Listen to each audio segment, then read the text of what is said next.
সেদিন দুপুরে আমি আর মনিবউ পুকুর ঘাটে গেছি ওই কটা এঁঠো বাসন মাজতে। ও মা গো, দেখি সান্নাল বাড়ির ছোট বউ, মন্ডল বাড়ির নখুড়ি আর ওই তাঁতিপাড়ার সুবলের মা কি টিপুনি দিয়ে কথা কইছে। সবে মনিবউকে ঠেস দিয়েই বলছে ওদের তো হাড়ির খপ্পর নেওয়াই কাজ।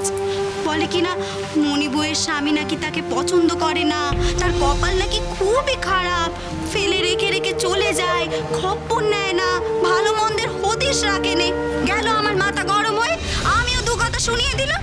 তখন সুবলের মা হাত নেড়ে বাঁকা হেসে আমায় বলে, সে তুমি যতই ছোট জায়ের নামে শাউকুড়ি গাও না কেন বড় বউ, আমরা সব জানি মনিবউয়ের স্বামী তাকে কেন পছন্দ করে নে, তা আমরা জানি। আমি তেরেপুরে গিয়ে বললাম কেন, কি জন্যে? নখুড়ি বলল কেন আবার, বিয়ের পর বছর ঘুরতে চললো, তবুও যার কোল ভরলো নে, সে মেয়ে মানুষ তো বাজা।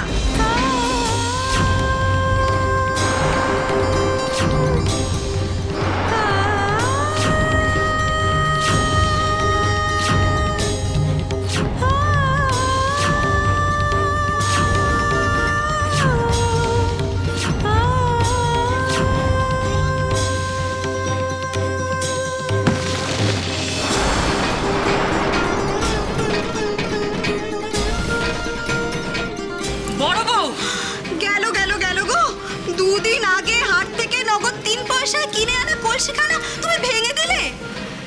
ছি ছি ছি ছি ছি ছি বড় বউ, তোমার কি মুখে আগর বলতে কিচ্ছু নেই? কার কাকুর জ্ঞান হারিয়েছো? শাশুড়িদের সামনে ছোট যাকে বাজা বলে গাল পাচ্ছো? মা, এসব আপনি কি বলছেন? মা মঙ্গল চণ্ডীর দিব্যি, নতুন প্রতিষ্ঠাও আত্মা মায়ের দিব্যি।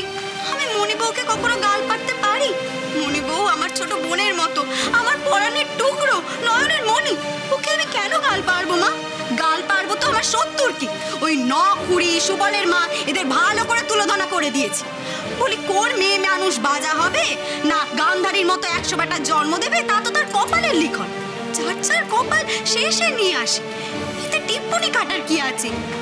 মনিবউ, ও মনিবউ, তুমি সরো, আমি এই টুকরোগুলো পরিষ্কার করে দেবো। তুমি যাও, হেসেলে যাও, তোমাকে আর কষ্ট করতে হবে না।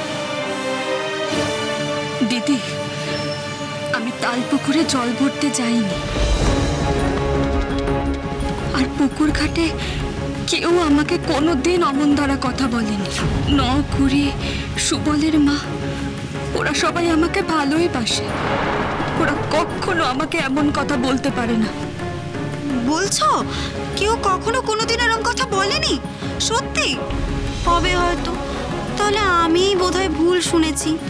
ওই সেদিন টুকটাক করে কে যেন সাজের বেলা বান মারলো, তারপর থেকে না আমি কানে এসব শুনছি। গাটাকে ভালো করে ঝাড়াতে হবে। তাই হবে বড় বউ, এই মুড়ো জাটাখান দিয়ে তোমার সারা গায়ের বিষ যদি ভালো করে ঝেড়ে দেওয়া হয় তাহলেই ভালো হয়। হয় কি নয় করতে আর পরের মুখের কথা বসাতে তোমার জুড়ি মেলা বার।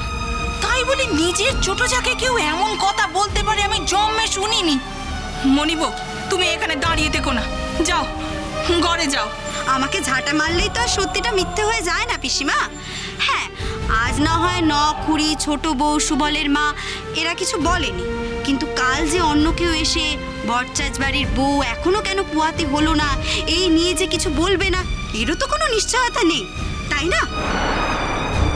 দেখি হাট থেকে না হয় আরো গন্ডাখানে কলসি এনে রাখবো খন। একবার করে বাজা শুনবে আর একটা করে কলসি ভাঙবে।